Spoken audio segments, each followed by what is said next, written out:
You were talking about how services procurement or statement of work, the spend under statement of work engagements, that was as far as kind of like APAC talent strategy goes, Mhm. that was you felt the probably the least understood area.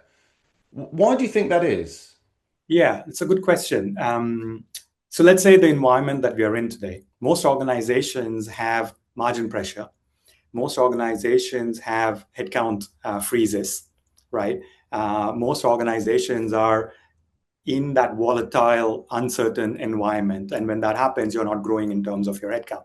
But your work has to still be done, right? So if the focus is on, okay, we are not hiring anybody, but you're not looking at are there any other ways through which work is getting done, which is services procurement in most cases. And many a times when you look at services procurement as an area, you can actually divide it into two, right?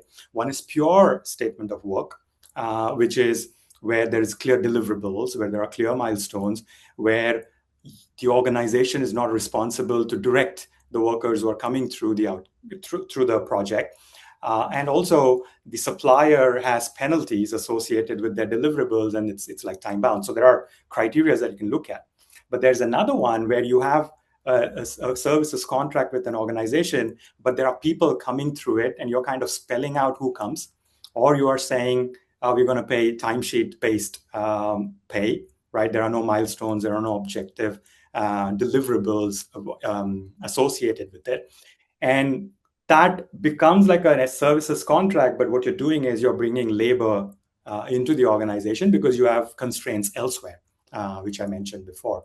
That is the focus for me, right? And if you're bringing in there co-employment risk and the other risks gets accentuated because you are delivering or you're directing those workers coming through it. You're ensuring that the work gets done. It's not the supplier, etc.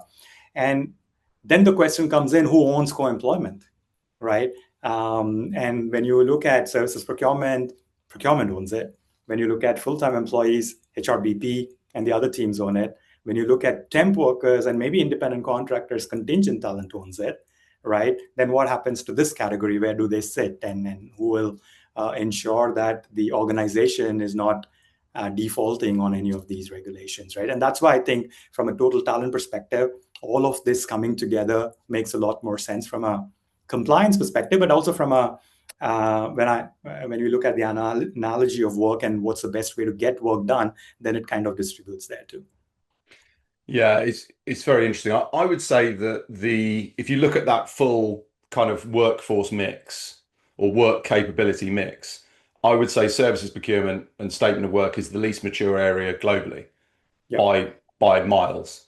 right. Um, so I don't think it's specifically an Asia Pacific problem, but as you say, it's something that um, in terms of program maturity, Mhm. traditionally the kind of like contingent workforce program maturity, these workforce solutions program maturity, it's kind of been led by the US Right. a lot of the time in terms of them being like slightly like at the front of the game, as it were. And this maturity is spreading more globally now.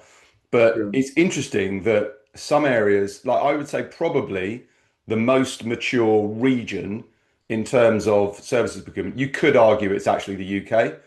And that's partly due to very tight regulations Yeah. around misclassification, co-employment, all that sort of thing. Places like Germany, France have some very strict rules as well.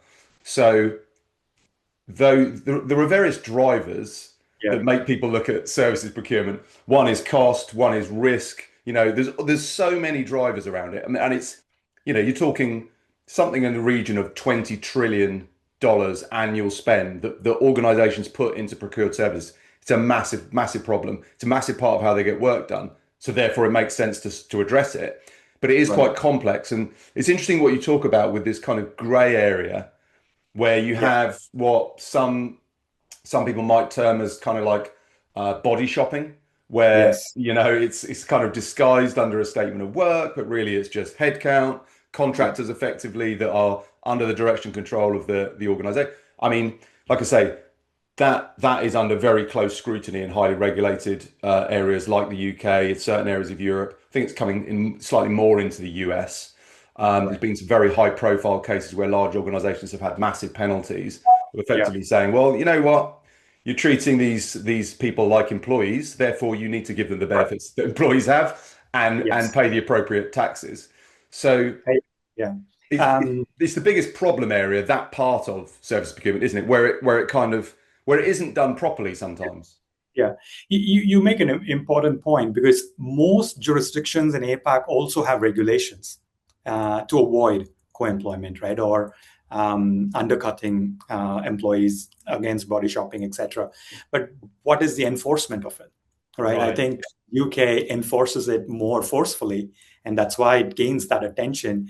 In APAC, I think, barring Australia to a large extent, maybe Japan to an extent. The rest of the countries have regulations, but it's not enforced, so organizations don't take it as much seriously as possible. And that's where then this becomes like a shadow workforce that comes up.